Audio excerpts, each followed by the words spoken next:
함께 나눌 말씀입니다. 마태복음 16장 21절부터 28절까지.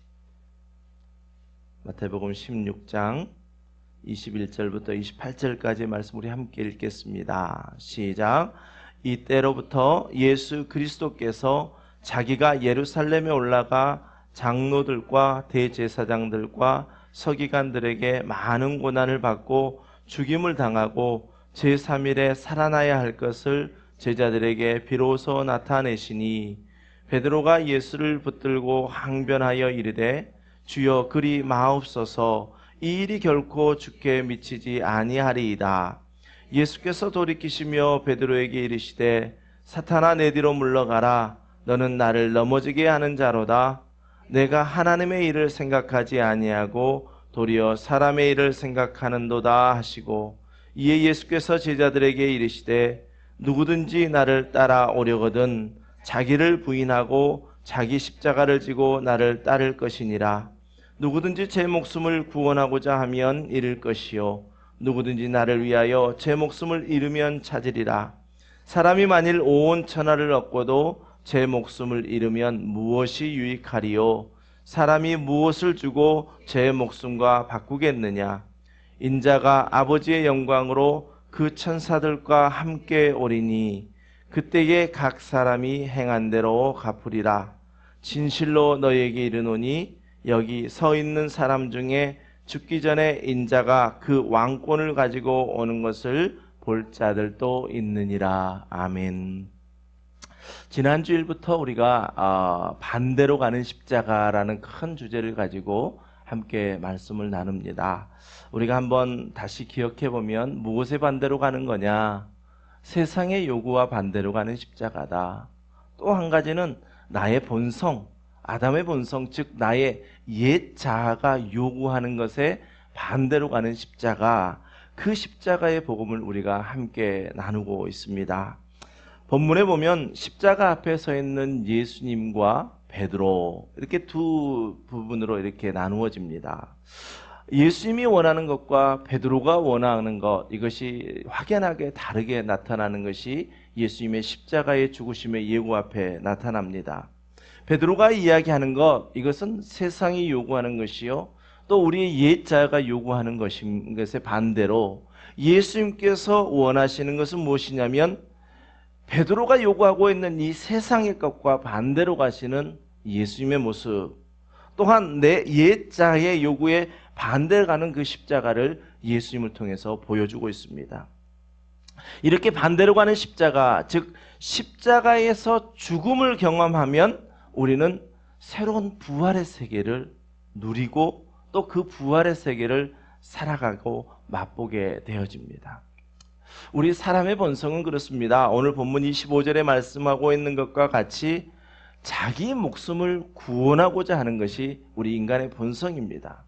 베드로도 그렇습니다. 예수님을 따라다닌 지 지금 2년 정도 되었으면서 예수님께 자신의 최선을 다해서 예수님 그러시면 안 됩니다 라고 이야기했습니다. 예수님이 지금 십자가에 죽겠다라고 말씀하실 때 예수님 그러시면 안 됩니다. 물론 베드로 역시도 죽음이라는 것을 생각해 보지도 않았습니다. 그래서 자신은 예수님의 제자로서 의리를 다하고 예수님의 십자가에서 절대 죽으시면 안 된다라고 예수님을 만류했습니다. 하지만 지난주에도 말씀드린 것처럼 우리가 십자가를 따라가는 길, 자기 십자가를 지고 가는 길은 결코 의리로 갈 수 있는 것이 아닙니다. 의리로 예수님을 따라가고 의리로 신앙생활하는 것은 예수님을 따라갈 수는 있지만 예수님의 십자가의 죽음 앞에서는 모든 제자들이 다 그랬던 것처럼 우리가 의리만으로 예수님을 따라간다는 것은 역부족이고, 오직 우리가 예수 그리스도를 따라가는 것은 우리 안에 주신 성령으로 말미암아 예수 그리스도를 따라가 그 십자가 앞에 죽을 때에 우리는 부활의 세계를 경험하게 된다는 말씀입니다. 우리가 가는 십자가의 길, 그 십자가의 길은 결코 우리의 의지나 우리의 힘과 우리의 결단과 우리의 노력으로 갈 수 있는 길이 아닙니다. 그래서 우리가 마태복음 16장을 보면서 베드로가 주는 그리스도시요 살아계신 하나님의 아들이십니다라고 베드로가 그 고백했던 고백을 예수님께서 17절에서 뭐라고 말씀하셨냐면, 바요나 시몬아, 내가 복이 있다. 이렇게 그러한 고백을 할 수 있다는 것은 너에게 엄청난 복이다. 그런데 이것을 알게 한 것은 너의 혈육이 아니라 하늘에 계신 내 아버지께서 그것을 너에게 알게 하셨고 네 안에 계셔서 그것을 너로 하여금 고백하게 하셨다라고 가르쳐 주신 것, 그것을 우리는 결코 잊지 말아야 합니다. 우리도 때로는 우리의 신앙 고백 가운데 정말 주님을 사랑합니다, 주님을 의지합니다, 주님만이 나의 전부이십니다라고 고백되어지는 그 모든 것들이 나의 지식으로 알고 고백되어지는 것이 아니라 내 안에 계시는 성령으로 말미암아 고백했음을 저와 여러분이 인정하고 또한 그것들을 날마다 하나님께 감사하는 삶을 살게 되시기를 주님의 이름으로 간절히 축원합니다. 오늘 본문을 통해서 우리에게 보여주는 것은 무엇이냐면, 베드로는 호언장담했습니다. 지금 베드로가 예수님의 십자가 앞에서 사건까지 늘 예수님을 따라다니면서 늘 베드로가 앞에 대표적으로 나타나서 호언장담하면서 나는 예수님을 절대 떠나지 않을 겁니다, 내가 예수님을 따라가기로 결단했습니다. 그렇게 늘 자기 의와 자기의 의리로 살았습니다. 그렇게 고백했습니다. 그런데 그것들이 다 실패하고 오늘 우리가 이 본문 가운데서 보여주는 것은 무엇이냐면, 그 모든 것이 다 실패하고 사도행전 2장에서 오순절 성령이 임하시고서야 이 베드로가 온전한 십자가의 길을 걸었다라는 것을 우리에게 보여주는 겁니다. 그래서 오늘 본문 24절과 25절 말씀에 보면, 누구든지 나를 따라오려거든 자기를 부인하고 자기 십자가를 지고 나를 따를 것이니라. 너무나도 많이 들었던 말씀이지요. 2주 전에 우리가 함께 말씀을 십자가는 죽음입니다라는 말씀을 통해서 분명히 이 말씀이, 그래 네가 나를 따라오려거든 너를 부인하고 네 십자가를 지고 나를 따라와야 돼, 네 의지로 네 힘으로 그것을 해야 돼 라고 하는 말씀이 분명히 아닐 것이라는 것을 우리가 전제하면서 십자가의 복음을 나누고 있습니다. 그렇습니다. 여러분, 주님께서는 우리의 마음을 이미 아십니다. 또 우리의 형편도 아십니다. 우리가 아무것도 할 수 없는 능력이 그런 능력을 가지고 있다는 것이 없음을 또한 주님께서는 아십니다. 그래서 예수님께서는 말씀하십니다. 누구든지 제 목숨을 구원하고자 하면 잃을 것이요, 누구든지 나를 위하여 제 목숨, 푸시케라고 했던 생명, 목숨, 그것과 동의어가 푸시키코스라고 해서 육신에 속한 자, 즉 예수 그리스도를 알기 이전에 그 옛자를, 그 본성을 잃어버리면 찾게 된다라고 말씀하신 것입니다. 이 말씀 그대로 십자가의 길을 걸었던 베드로, 이제 지금의 모습, 호언장담했던 모습이 아니라 남의 띠를 띠고 다니는, 즉 성령에 이끌림 받는 베드로의 모습을 우리는 사도행전 2장 이후부터 볼 수 있습니다. 오늘 우리가 이 본문을 말씀을 보면서 베드로가 그랬지, 늘 실패했지, 우리가 이 성경을 통해서 우리에게 가르쳐 주는 것은 결코 인간의 힘으로, 의리로, 결단으로, 의지적으로 갈 수 있는 것이 아니라 성령이 우리 가운데 임하실 때 그 성령으로 베드로는 온전한 주의 십자가의 길을 걸었다라는 것을 우리에게 말씀해 줍니다. 여러분, 우리 신앙생활 참 오랫동안 해봤지 않습니까? 그러면서 결단도 해봤고 또한 다짐도 해봤고 열정도 내봤습니다. 그런데 우리가 전적으로 성령을 의지하지 않으면 십자가의 죽음 넘어 있는 부활의 세계를 보지 못했던 것처럼, 우리가 마지막에 죽으면 내가 다시 부활하여 천국에 산다, 이 개념이 아니라 이미 임하신 이 부활의 세계를 우리가 살 수 있고 살아가는 것이 그리스도인이라는 것을 우리는 말씀을 통해서 다시 한번 알 수 있을 것입니다.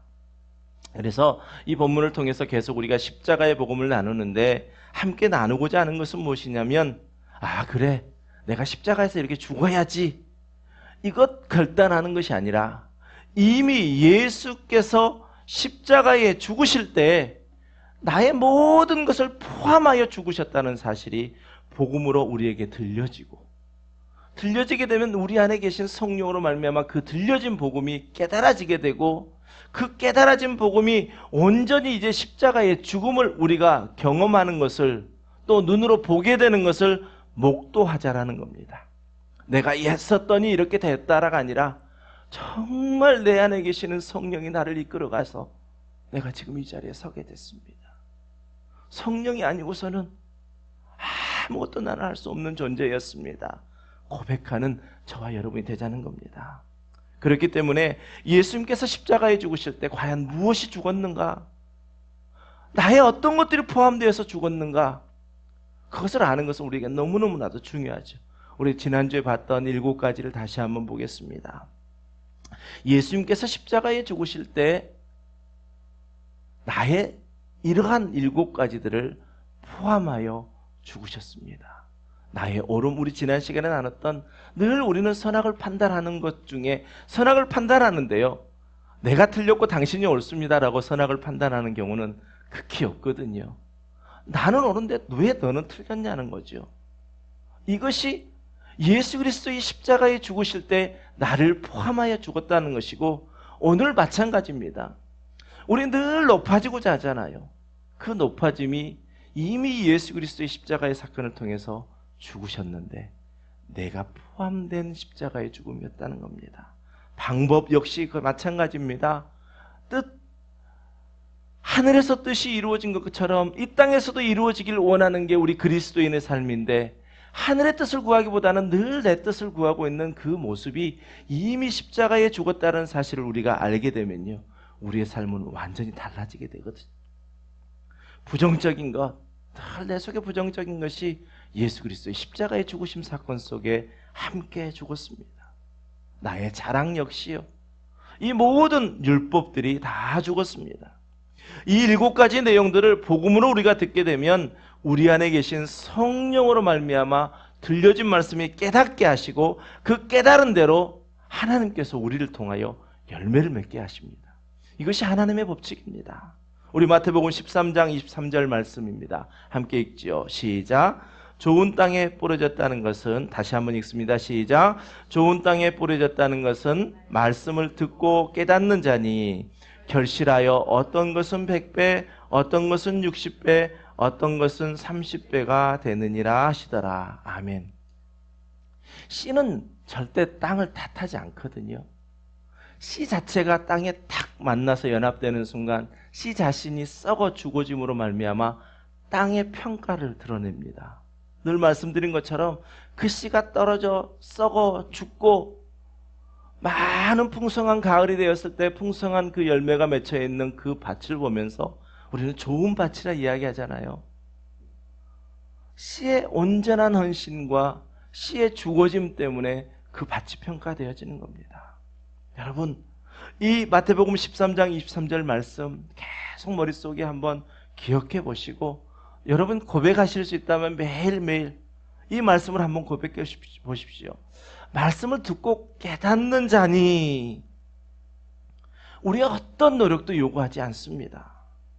그리고 예수님께서는 13장 16절에서는 뭐라고 말씀하셨냐면, 그러나, 다시 말하면 뭐라면, 즉 마음이 완악하여 말씀을 듣지 않고 자신들의 의를 드러내는 바리새인들을 향하여서 이야기하면서, 그러나 너희들은 보지 못하고 듣지 못하지만 너희들 지금 보고 있는 사람, 너희 눈은 봄으로 너희 귀는 들음으로 복이 있다 라고 말씀합니다. 이 자리가 복된 이유가 무슨 이유겠습니까? 정말 세상에 바쁜 일도 있고 또 하고 싶은 일도 있지만 정말 주님의 말씀을 들을 수 있는 이 자리에 앉아 있는 게 우리에게 복이 아니겠습니까? 또 말씀을 들으면서 나의 영의 눈을 들어서 보게 하시는 것들을 볼 수 있음이 우리에게 얼마나 큰 축복이겠습니까? 이 시간 반대로 가는 십자가라는 제목, 이 제목의 십자가의 복음이 우리 가운데 들려질 때 저와 여러분이 듣고 보고 또 우리 안에 깨닫게 하시는 그 모든 은혜가 주님의 이름으로 충만하게 되시기를 다시 한번 주님의 이름으로 축복합니다. 그러면 오늘 반대로 가는 십자가 두 번째 시간입니다. 나의 높아짐이 죽은 십자가에 대해서 함께 말씀을 나누겠습니다. 사람의 본성, 즉 성경대로 이야기하자면 옛 자는 끊임없이 높아지려고 합니다. 끊임없이. 우리의 삶의 모습 속에서도 생각해보면 더 높아지고자 하는 거거든요. 근데 성경에 나온 예수님의 제자 공동체 안에서도 이 높아지고자 하는 것은 계속 있었습니다. 제자들 사이에서는 항상 누가 크냐, 12명의 제자 속에 누가 제일 크냐, 누가 크냐에 관심이 굉장히 많았습니다. 그래서 틈만 나면 내가 더 커, 내가 더 커, 이것을 서로 나타내고 자신들의 욕망을 드러냈었습니다. 2주 전에도 한번 소개해드렸던 앞으로 우리가 마태복음 20장에 가면 보게 될 말씀인데, 제가 일명 어머니의 치맛바람이라 라고 이렇게 이름한 그 사건을 여러분 기억하시지요? 세베대의 아들 야고보와 요한의 어머니 살로메가 예수님께 나와서 청탁을 합니다. 예수님이 하나님 나라의 왕이 되시거든 내 아들 하나는 우편에, 내 아들 하나는 좌편에 좀 세워주십시오 라고 이야기하는데, 제가 그때도 말씀드린 것처럼 이 살로메는 예수님의 모친 마리아의 친자매간이라고 그랬잖아요. 그러니까 예수님에게는 이모가 되는 거고, 세베대의 아들 야고보와 요한은 예수님의 이종사촌간인 거지요. 와서 청탁을 하는 겁니다. 예수님, 얘네들이 정말 모든 것 다 버리고 지금 예수님 쫓아가고 있습니다. 예수님이 정말 왕위에 오르시거든. 이렇게 청탁하는 모습이 마태복음 20장 20절과 21절에서 이야기가 나오고 있습니다. 이 이야기를 20장과 21절 말씀이 지나고 22절에서 예수님께서 이 두 제자 야고보와 요한에게 이렇게 이야기합니다. 우리 말씀을 한번 22절 말씀 한번 읽겠습니다. 시작. 예수께서 대답하여 이르시되 너희는 너희가 구하는 것을 알지 못하는도다. 내가 마시려는 잔을 너희가 마실 수 있느냐? 그들이 말하되 할 수 있나이다. 지금 예수님께서는 십자가에 대해서 이야기하시는데 이것이 세 번째 이야기하시는 거거든요. 그런데 이 야고보와 요한은 이 잔을 너희가 마실 수 있느냐? 그러니까 전혀 깨닫지도 못하면서 네, 할 수 있습니다 라고 이야기합니다. 여러분, 그렇습니다. 얼마나 높아지고 싶었던지 예수님의 말씀이 무슨 말씀인지도 모르면서 무작정 그것을 할 수 있다라고 덤벼들었습니다. 여러분, 하지만 우리가 알고 있듯이 이 제자들 역시 예수님의 십자가의 죽음이라는 그 앞에서는 모두가 다 도망가 버리고 말았습니다. 이 야고보와 요한의 이야기를 들은 다른 10명의 제자들의 반응을 기록하고 있는데요. 24절 말씀을 한번 보십시오. 24절 말씀을 10 제자가 듣고 그 두 형제에 대하여 어찌 여겼다고요? 분하게 여겼다는 겁니다. 지네들만 높아지겠다고 어머니까지 그 친인척의 관계를 이용해서 그렇게 청탁을 해? 하고 다른 제자들은 분이 여겼다라고 이야기하고 있습니다. 또 누가복음 22장 24절에 보니까 또 그들 사이에 그중 누가 크냐 하는 다툼이 난지라.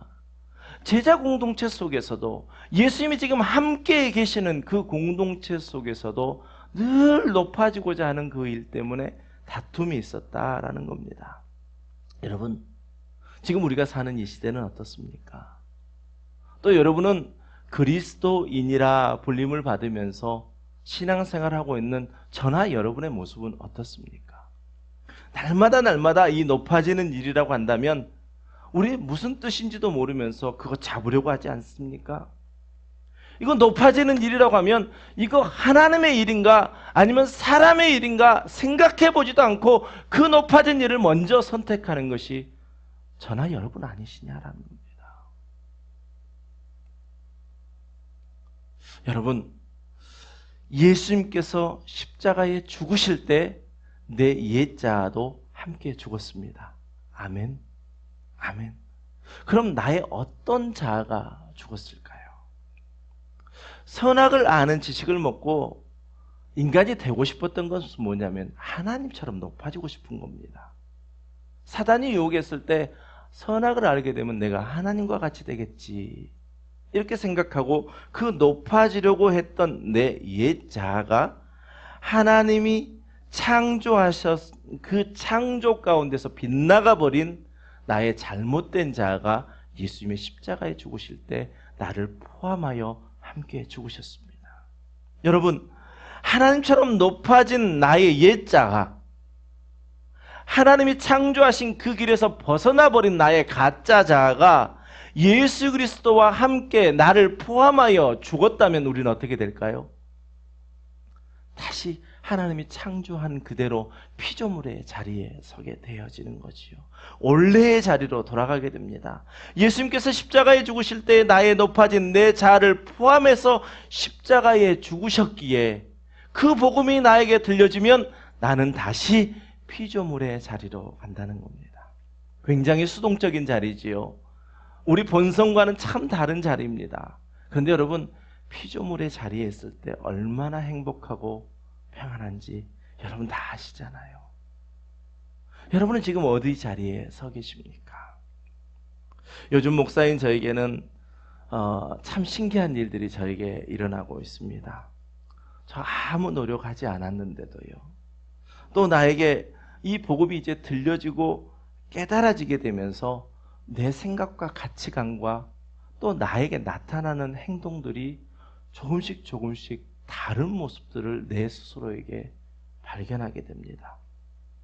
예전에는 그렇게 많이 결단도 해봤습니다. 주님, 정말 내가 그렇게 다른 사람 다 아니라 해도 내가 주님 따라가겠습니다.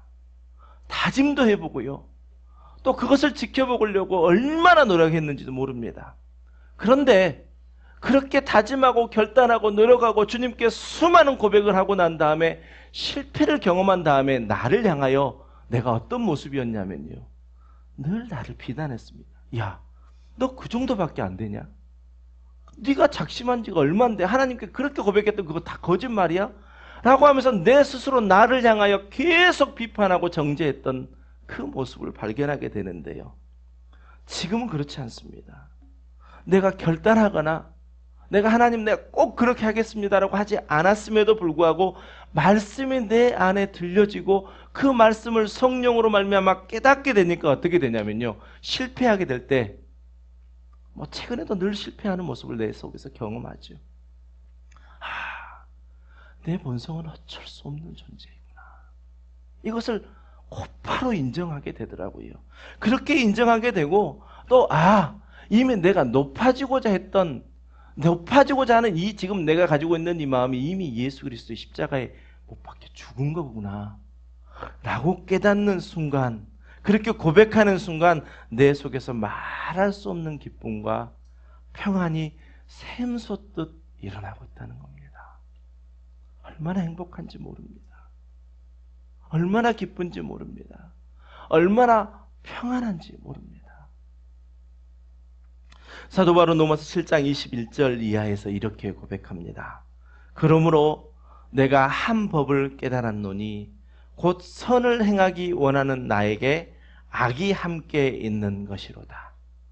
내 속사람으로는 하나님의 법을 즐거워하되 내 지체 속에서 한 다른 법이 내 마음의 법과 싸워 내 지체 속에 있는 죄의 법으로 나를 사로잡는 것을 보는도다.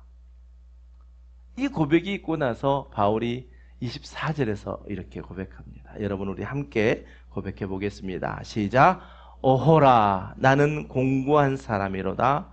이 사망의 몸에서 누가 나를 건져내랴. 아멘. 이걸 좀 더 정말 우리가 우리의 마음을 읽는다. 오호라, 오호라. 수많은 일들을 경험했는데 결국은 깨닫게 되는 게, 오호라, 나는 공고한 사람이로다. 나는 지금 사망의 몸 가운데 있는 거구나.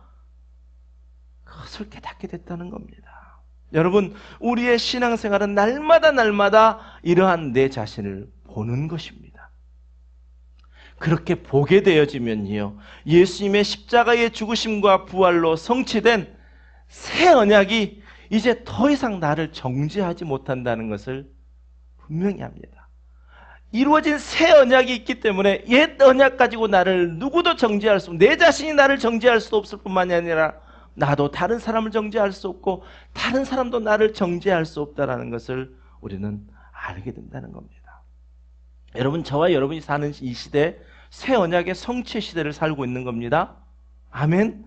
그러니 누군가가 옛것을 가지고 여러분을 정죄하고 비난하려고 한다면 분명하게 새 언약을 말씀해 주셔야 합니다. 새 언약이 무엇입니까? 우리 예레미야 31장으로 한번 가보겠습니다.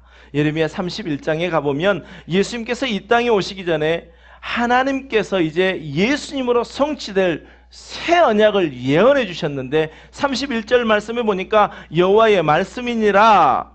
보라, 날이 이르리니 내가 이스라엘 집과 유다 집에 새 언약을 맺으리라. 이 언약은 내가 그들의 조상들의 손해를 잡고 애굽 땅에서 인도하여 내던 날에 맺은 것과 같지 아니할 것은, 그 이유를 이야기하는데, 내가 이 구약시대 이스라엘 백성에게 친히 그들의 남편이 되었어도 그들이 내 언약을 깨뜨렸음이라. 여호와의 말씀이니라. 아멘. 그리고 새 언약에 대해서 구체적으로 33절에서 말씀하시는데 우리 함께 읽어보죠. 시작. 내가 이스라엘 집과 맺을 언약은 이러하니 곧 내가 나의 법을 그들 속에 두며 그들의 마음에 기록하여 나는 그들의 하나님이 되고 그들은 내 백성이 될 것이라. 여호와의 말씀이니라. 아멘. 이 말씀이 이루어진 말씀입니까? 이루어질 말씀입니까? 이루어진 말씀입니다. 예수 그리스도의 십자가와 부활의 복음을 우리가 믿을진데 이것을 이루어지지 않았다라고 이야기한다면 예수님이 다시 오셔야 되고 예수님이 다시 십자가를 져야 되고 예수님이 다시 부활해야 된다는 것을 우리가 인정하는 것이 되어져 버립니다.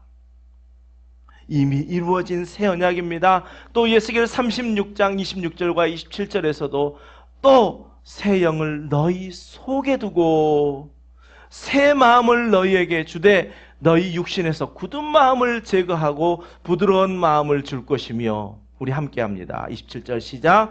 또 내 영을 너희 속에 두어 너희로 내 율례를 행하게 하리니 너희가 내 규례를 지켜 행할지라. 아멘. 여러분, 이 말씀 정말 우리의 신앙생활, 앞으로 신앙생활 가운데 중요합니다. 이제 이 새 언약이 성취되면, 지금 이 구약의 말씀대로 성취되면 누가 하나님께서 주신 율법, 율례, 즉 말씀을 지키신다라고 이야기합니까? 예, 새 영으로. 새 영으로.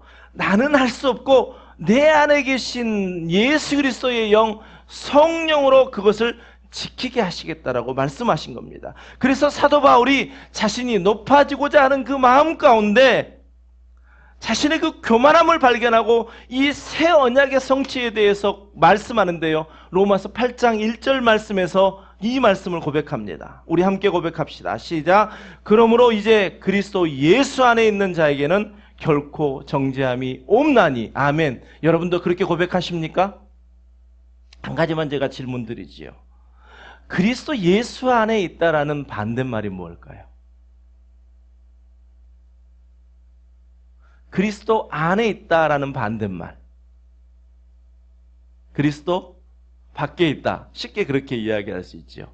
그런데 말씀을 쭉 보면요, 그리스도 안에 있다라는 반대말은 율법 안에 있다라는 이야기입니다. 자, 그러한 관점에서 2절과 3절의 말씀도 함께 보십시오. 이는 즉 우리가 결코 정죄하지 않고 우리가 사랑하게 되어진 그 이유는, 결코 정죄하지 않고 우리가 사랑할 수, 여러분 우리 안에 사랑이 없다고 그랬잖아요. 사랑이 전혀 없습니다. 그런데 우리로 말미암아 사랑이 나타나게 된 그것은 그리스도 예수 안에 있는 생명의 성령의 법이 죄와 사망의 법, 즉 율법에서 너를 해방하였기 때문에. 율법에 사로잡혀 있을 때는 늘 정죄했습니다. 심지어 내 자신까지도 정죄했습니다. 그런데 그리스도 예수 안에 있는 생명의 성령의 법, 즉 예수 그리스도의 은혜로 말미암아 율법 안에 있는 우리를 건져내어 주었더니 비로소 우리 안에서 그리스도로 말미암아 사랑이 드러나게 되더라는 겁니다. 여러분, 우리는 율법, 즉 죄와 사망의 법 안에 있을 때는 항상 우리가 높아지려고 하고 그 일 때문에 내가 높아지려고 하는 걸 누군가가 가로막잖아요. 그럼 어떻게 합니까? 비난하고 정죄합니다. 또 옳고 그름을 따집니다. 그러면서 전체적으로 내가 옳다라는 것으로 인정하게 하고 그 사람을 못된 사람, 나쁜 사람으로 몰아버립니다. 왜요? 높아지고 싶어서 그렇습니다. 하지만 죄와 사망의 법인 율법에서 벗어나 예수님의 생명의 성령의 법, 즉 은혜의 법 안에 거하면 이제 더 이상 율법에게 종노릇 할 이유가 하나도 없습니다. 아멘. 아멘. 그래서 3절에 말씀합니다. 율법이 육신으로 말미암아 연약하여 할 수 없는 그것을 누구는 하신다고요? 하나님은 하시나니 곧 죄로 말미암아 자기 아들을 죄 있는 육신의 모양으로 보내어 육신의 죄를 정하사. 아멘. 그리고 결정적으로 4절에서 보면 육신을 따르지 않는다는 것은 무엇이냐면 율법을 따르지 않는다는 겁니다. 나의 어떤 의와 나의 어떤 의리와 나의 어떤 노력과 나의 어떤 결단을 따르지 않고, 그렇게 따르지 않고 신앙생활하면서 그 영, 즉 성령을 따라 행하는 자는 우리에게 율법의 요구가 이루어져 버린다는 겁니다. 율법의 완성은 예수 그리스도시잖아요. 예수님은 율법의 마침이 되셨습니다. 다음 슬라이드 한번 보여주십시오. 다음 슬라이드. 이 말씀을 보시면서 지금부터 제가 하는 이야기를 한번 잘 들어보십시오. 십자가가 로마의 사형수를 죽이는 큰 형틀이었다는 건 여러분 다 알고 계시지요. 그런데 로마에는요, 아주 악랄하게 사형을 집행하는 또 다른 방법이 있었습니다. 이런 것인데요. 어떤 사람을 사형시키는데 한번 잘 생각해 보십시오. 어떤 사람을 이 사람은 사형이라고 언도하고 그 사람을 죽이는데 십자가에 달려 죽게 하는 것도 있었지만 이러한 사형 방법이 있었습니다. 산 사람을 죽은 시체와 눈, 코, 입, 온몸을 딱 맞대어 묶어버립니다. 사형 방법인데요. 그렇게 되면 어떻게 될까요? 죽은 사람에게서는 우리가 백혈구가 있음으로 말미암아 병균들이 이렇게 억제된다고 하잖아요. 근데 죽은 시체에서는 병균이 아주 엄청나게 급속도로 발생이 된다잖아요. 근데 이렇게 맞돌려 있으니까 숨을 쉴 거 아닙니까? 살아있는 사람은 호흡기나 피부를 통해서요, 모든 병균들이 들어와서 죽게 되어지는 사형 방법입니다. 사도 바울이 말한 오호라 나는 공고한 사람이로다 라는 이 고백이 바로 시체라고 하는 죽음과 완전히 얼굴뿐만 아니라 몸이 맞대어져 묶여있는 자기 자신을 발견한 상태를 오호라 나는 공고한 사람이로다. 자, 이렇게 묶여있는 이 사람이 살 수 있는 방법은 무엇일까요? 한 가지 방법은 자기 자신에게 함께 묶여있는 죽은 시체를 떼어내버리는 것이겠지요. 가장 쉬운 방법이겠지요. 그런데 이것은 불가능합니다. 그런 다른 방법은 어떤 것이 있을까요? 이 맞대어져 있는 그 이면에, 살아있는 이면에 누군가가 계속 생명을 불어 넣어주는 방법입니다. 지금 사도 바울은요, 그 이야기를 하고 있는 겁니다. 우리가 생각할 때는 살아있는 사람과 죽어있는 사람이 묶여있는 이 상태에서 살 수 있는 방법은 죽은 것을 떼어내버리면 살 수 있을 것 같아요. 우리 신앙생활은 지금 그랬었어요. 예수님이 힘 주시면 네 힘으로 떼어낼 수 있다라고 이야기했습니다. 예수님께 능력을 받으면 우리는 떼어낼 수 있다라고 이야기했었습니다. 그런데 성경은 결코 그렇게 하지 않습니다. 성경은 우리의 인생 자체가 아담의 범죄 이후에 계속해서 이 죽은 시체와 얼굴을 맞대고 모든 것을 교통하고 있는 연합의 상태라고 이야기하고 있습니다. 이 사람이 살 수 있는 유일한 방법은요, 이 이면에 생명이신 예수 그리스도로 말미암아 계속 공급받는 그 일만이 이 사람을 살릴 수 있다는 겁니다. 시편 1편 말씀 우리 기억하잖아요. 제가 늘 고백하잖아요. 시냇가에 심은 나무, 몇 년 정도 내가 시냇가에 심은 나무로 막 많은 영양분을 빨아들여서 이제 바람에 나는 겨와 같이 내 스스로 하고 싶었다고 해요. 근데 그 시냇가에 심은 나무가 그 물가를 끊음과 동시에 죽은 생명이 되어버린 것과 같이 이 시체와 맞닥뜨려진 이 인생이 저와 여러분이라는 겁니다. 이 사람이 살 수 있는 유일한 길, 그리스도 예수 안에 있는 생명의 성령의 법으로 계속 생명이 공급될 때만이 우리는 우리 안에 생명을 나타내고 사는 삶이 되어집니다. 여러분, 오늘 주제는 무엇입니까? 오늘 주제는 나의 높아짐이 죽은 십자가, 이것이 우리가 함께 나누고 싶은 주제입니다. 여러분, 이 설교를 들으면서 내가 어떻게 하면 내가 낮아지지? 이 답을 원하신다면 오늘 설교 가운데서 이 답을 들을 수는 없을 것입니다. 하지만 정말 내 안에 계신 성령을 의지하여 여러분의 생각을, 나의 생각을 내려놓고 영의 일을 생각한다고 한다면 내 안에 계신 성령이 정말 미묘하게 나를 이끌어 가심을 조금씩 느끼게 될 것입니다. 그것이 말씀을 듣고 깨닫는 것입니다. 그래서 바울은 로마서 8장 5절에서 계속 이렇게 말합니다. 육신을 따르는 자, 즉 옛 자를 따르는 자, 율법 아래에서 율법을 따르는 자는 무슨 일을? 육신의 일을. 또 이 육신의 일이라는 건 무엇이냐면 내 본성이 원하는 일을 한다라는 겁니다. 그런데 반대로 영을 따르는 자는 누구입니까? 성령을 의지하여 성령으로 이끌림 받아 성령으로 사는 자는 영의 일. 앞에서 오늘 본문에서 뭐라고 이야기했습니까? 베드로에게 이야기하는 게, 너는 어찌 하나님의 일을 생각하지 않고 사람의 일을 생각하느냐. 하나님의 일, 영의 일. 그러니까 사람의 일을 생각하는 사람은 육신을 따르는 일인 거지요. 이 시체와 묶여 있는데 연합되어져 있는 상태가 기본 우리의 상태라니까요. 우리 태생부터가 그 상태라니까요. 그렇게 딱 시체와 죽은 시체와 맞닥뜨려 있는 상태, 뗄 수 있는 힘이 없는 우리, 전적 타락한 우리. 그리고 또 6절에서 이렇게 이야기합니다. 육신의 생각은, 즉 성령으로 하지 않는 자기 노력이나 자기 의지로 하는 것은 뭐라고요? 사망이요. 끊어짐과 동시에 사망입니다. 예수 그리스도의 생명이, 새로운 생명이 공급되지 않으면 이미 사망인 것입니다. 그래서 우리는 죽을 우리가 아니라 이미 죽은 우리를 살려주신 것입니다. 나의 높아짐이 십자가에서 죽을 것이 아니라 예수 그리스도로 말미암아 나의 높아짐이 이미 죽은 십자가입니다. 이미 이루어진 것입니다.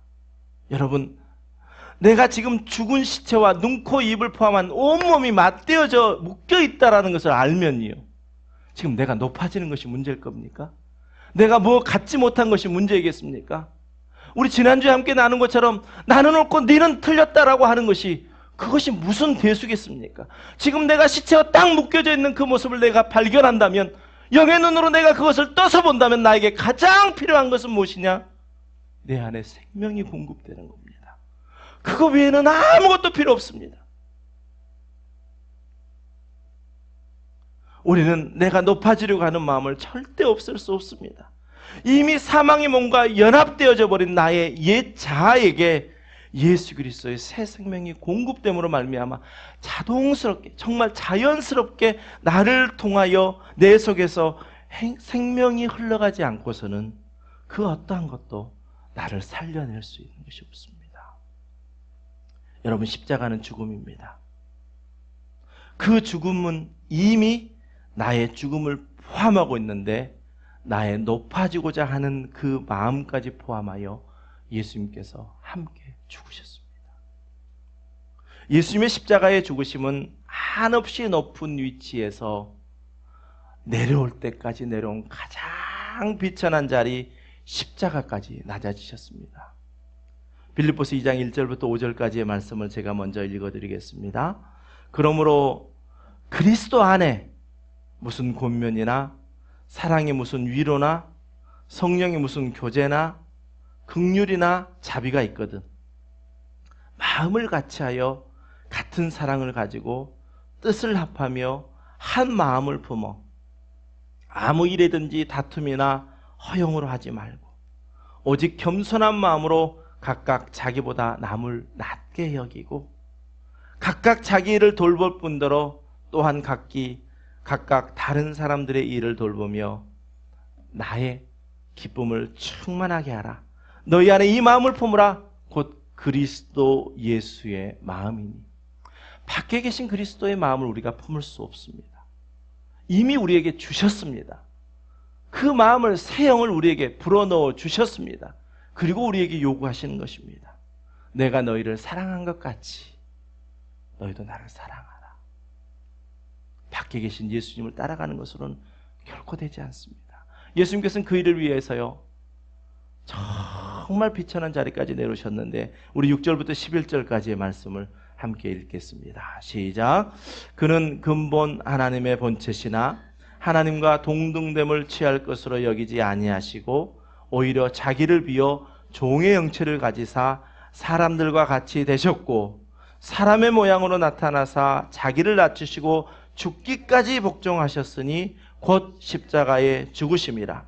이러므로 하나님이 그를 지극히 높여 모든 이름 위에 뛰어난 이름을 주사 하늘에 있는 자들과 땅에 있는 자들과 땅 아래에 있는 자들로 모든 무릎을 예수의 이름에 꿇게 하시고 모든 입으로 예수 그리스도를 주라 시인하여 하나님 아버지께 하였느니라. 아멘. 저와 여러분의 모든 삶의 결과는 하나님이 영광 받으시는 일입니다. 오늘 하루의 삶, 아니 지나온 우리의 삶, 또 앞으로의 우리의 모든 삶을 내 힘이 아닌 내 안에 계신 성령으로 살아갈 때요, 우리의 삶은 우리 안에 하나님의 성품을 드러냄으로 말미암아 하나님이 영광 받으시는 것입니다. 여러분, 예수님께서는 하나님이심에도 불구하고 저와 여러분을 구원하시고자 높아지심을 버리셨습니다. 다시 말하면 온전한 겸손을 보여주셨습니다. 우리는 이러한 예수님을 닮아갈 수 없다니까요. 친히 남편이 되어 주었는데도 닮아가지 못했지 않습니까? 그래서 예수님께서 특단의 조치로 하나님께서 예수님을 보내셔서 그 영을 우리 속에 넣어 주어 그 말씀이 이루어진 시대로 우리가 살고 있다니까요. 그러니 우리는 새 언약, 즉 예수 그리스도로 말미암아 성취된 그 새 언약을 부활하신 예수님께서 사도행전 1장 4절에서 뭐라 말씀하셨냐면, 사도와 함께 모이사 그들에게 분부하여 이르시되 예루살렘을 떠나지 말고 내게서 들은 바 아버지께서 약속하신 것을 기다리라 하신 이 말씀이 오신절 성령을 통해서 성취된 그 이후의 삶을 우리는 살아가는 겁니다. 1장 8절 말씀에 그러지요. 오직 성령이 너희에게 임하시면. 이게 가장 큰 전제입니다. 성령이 우리 안에 계시면 이 증인의 삶을 살아간다 이야기합니다. 너희가 권능을 받고, 이 권능은 어떤 권능입니까? 세상을 향하여 나아가 죽을 수 있는 권능입니다. 세상을 이기는 권능, 그거는 죽는 것이 세상을 이기는 거잖아요. 예수님이 십자가의 죽으심으로 말미암아 모든 이름 위에 뛰어난 이름이 되셨습니다. 하나님이 그의 오른손으로 높여주심으로 말미암아 모든 이름이 그 예수 그리스도의 이름 앞에 무릎 꿇는, 여러분, 우리의 증인의 삶은 성령이 우리 안에 임하시겠다라고 하셨던 그 언약의 성취를 우리의 속에 이루어 주신 그 삶을 통해서 자연스럽게 나타나는 삶입니다. 하나님께서 이스라엘 백성의 친히 남편이 되어 주셨는데도 그렇게 되지 않았잖아요. 그래서 이제 내가 네 속에 들어가서 내가 일하겠다라고 말씀하신 겁니다. 이 언약이 성취되었습니다. 아멘. 그러니 우리에게 이 복음이 들려지기만 하면 우리 안에 계신 성령으로 깨닫게 되고 그 깨닫게 하는 것들을 하나님이 잘하게 하십니다. 나는 심습니다. 또한 우리 성도님들이 물 줍니다. 하나님이 그 일들을 통해서, 그 씨앗들을 통해서 열매를 맺게 하시는 겁니다. 여러분, 먼저 나의 오름이 이미 십자가에서 함께 죽었다라는 복음이 듣고 깨달아지게 되면 우리가 하나님처럼 높아지고자 했던 그 높아짐 또한 예수 그리스도와 함께 죽었다라는 그 사실이 보여지고요. 우리 눈에 보여질 뿐만 아니라 우리의 귀에 들려짐으로 이제 온전한 피조물의 자리로 돌아오게 됩니다. 피조물의 자리. 너무나도 평안한 자리, 너무나도 기쁨의 자리, 그 자리로 돌아와서 우리가 하는 건 뭔지 아십니까? 하나님을 사랑하고 내 이웃을 내 몸과 같이 사랑하는 그 일, 그 일을 통해서 하나님은 영광 받으십니다. 여러분, 십자가는 죽음입니다. 여러분이 지고 가시는 십자가, 지금 세상과 반대로 가는 십자가 맞으시죠? 여러분이 지고 가는 그 십자가, 여러분의 본성, 여러분의 옛 자아가 요구하는 것과 반대로 가는 거 맞으시죠? 이미 이루어 놓으신 복음을 듣고 깨닫게 되시는 저와 여러분 되시길 주님의 이름으로 간절히 축원합니다. 아멘. 이제는 교회의 머리 되신 우리 주 예수 그리스도의 은혜와 독생자 아들까지 아끼지 않으셨던 하나님 아버지의 극진하신 사랑과 성령님의 감화 감동 내주 교통하심의 역사가 내 안에 계시는 성령을 의지함으로 항상 육의 것이 아닌 영의 것을 생각하며 살기를 소원하며 함께 예배한 모든 성도님들의 머리 위에 이제부터 영원까지 함께 하시기를 간절히 축원하옵나이다. 아멘.